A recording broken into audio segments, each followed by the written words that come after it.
Alright guys, it's Kyle down here at Lunicycle. Today I'm going to show you some basic troubleshooting for the Talaria XXX. So I'm going to start by giving you some examples of what to do if your bike has the red button turn on and the bike actually powers on or makes a noise but simply won't go. The first thing you want to do is unplug the brake sensors. Those are already deleted on this bike, but they are the two red connectors. Just go ahead and unplug those, then see if your bike works after that. You do want to inspect all the wiring up here. This is your main harness, and it's normally hidden behind this light. This light can make contact and cause damage to any of these wires, so you do want to carefully inspect all the brake wires, the throttle wires, and take a close look at all this stuff. If there's damage to it, it can cause your bike not to run. Another thing you want to do is unplug your display, give that a try. Unplug your front light, unplug your rear light, which is just under here. And then the main culprit will usually be a kickstand wire, so I'm going to show you how to get to that and check the kickstand wire. So we're going to go ahead and move to the bottom of the bike.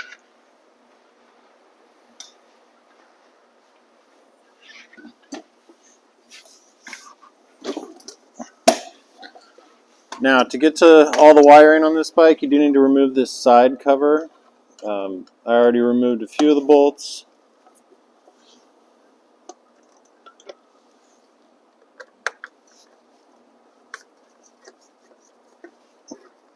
Once you remove these tiny screws, you'll have access to all this wiring. Now, everything is pretty tight in here, so I am going to go ahead and show you how to drop the controller down just so you can really see what's going on. You got four little bolts, two on this side, two on the other side, and you may need to loosen this little horn cover in order to drop the controller all the way down. Now, you don't need to drop the controller off for this troubleshooting, but I'm just doing it for filming purposes, just so you can get a better view of what you're looking at. So here's your controller dropped out of the way. Now, like I was saying, you do have a kickstand wire right here. It's this tiny little fragile wire which can get damaged pretty easily right in this area. So you do want to take a very close look at this. And then go ahead and just unplug it for your troubleshooting. Unplug this. Attempt to start the bike again. If that's not the issue, you do have a tip-over sensor. And the tip-over sensor is this connector here, this big white one. It's kind of hard to see. It's kind of above your motor right in this area. Unplug your tip-over sensor, give that a try. There is no fuses on this bike, and there is no breaker. So don't go digging around for fuses because there are not any.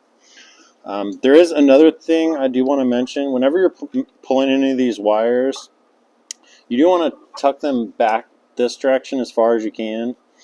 Some wires, if you're pulling on them, they can get in the way and make contact with this belt, and they can rub on the belt and cause issues. So whenever you're done, tuck all the wires as far to the non-kickstand side as you can. Alright, that's the basic things to try for a bike that won't go but still powers up. Again, you do want to try unplugging the rear brake, which is just under here. I'll show you that in a second. Now I am going to go through what to do if your bike doesn't turn on at all. The first thing you would want to check is this little button. It's really easy to check. You would remove the 3 bolts on this little cover. So with the XXX, you press this button, it tells the bike you're ready to turn it on, and then you swipe your little sensor in front of this little receiver. This receiver is just glued to the back of this, so if you're getting the red light and you're swiping these in front and they're just not working, go ahead and pop this off and try it from the back side. Try turning the bike on like this, sometimes this little sensor can come unglued, and you will need to re-glue it nice and flat. Since we're up in this area, I am going to show you how to troubleshoot this little button here. So the way you can check to see if you have voltage going to this button should have full battery voltage going to it. You can grab your little multimeter, and then you would check it with the green and this red one right here. You can just kind of shove these probes through the shrink tube, and then if you look on that multimeter, you should have full pack voltage.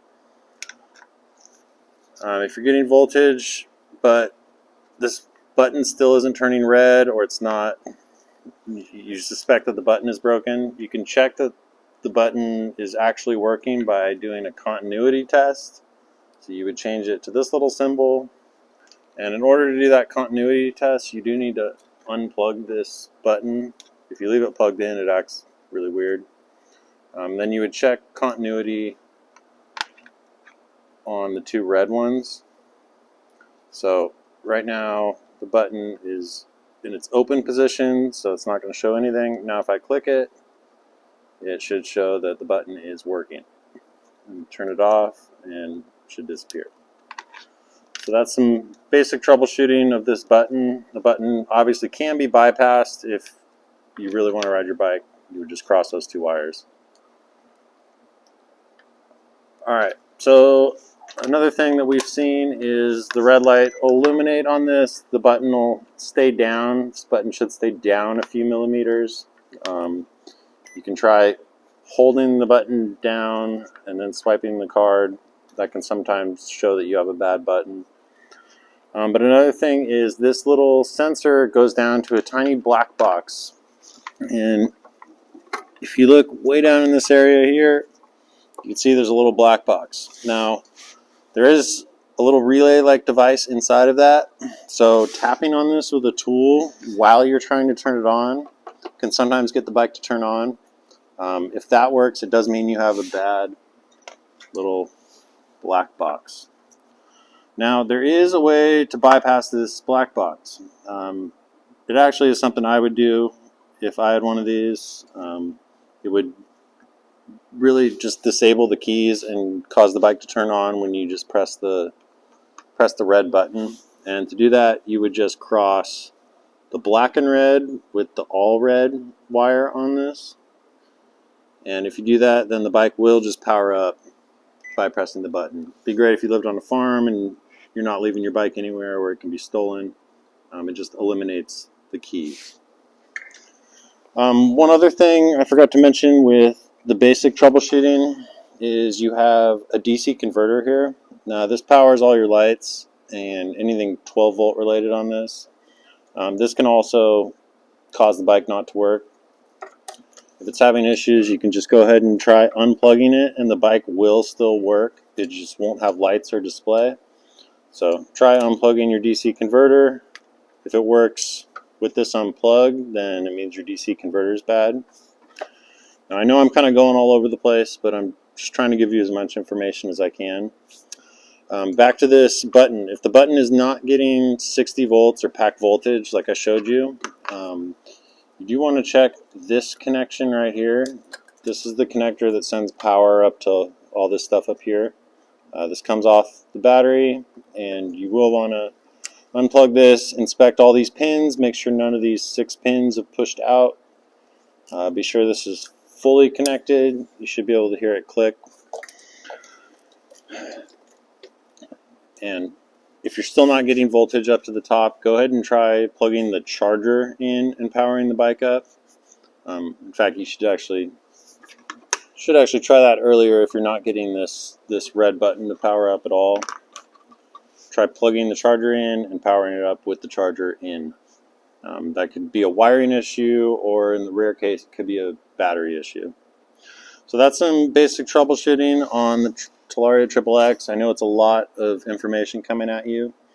Another thing is, during this whole time, any of these issues could be fixed with just a broken wire. One broken wire can cause your bike not to work. So this whole Whole time you have everything opened up, take a very close look at all the wires and all the connection.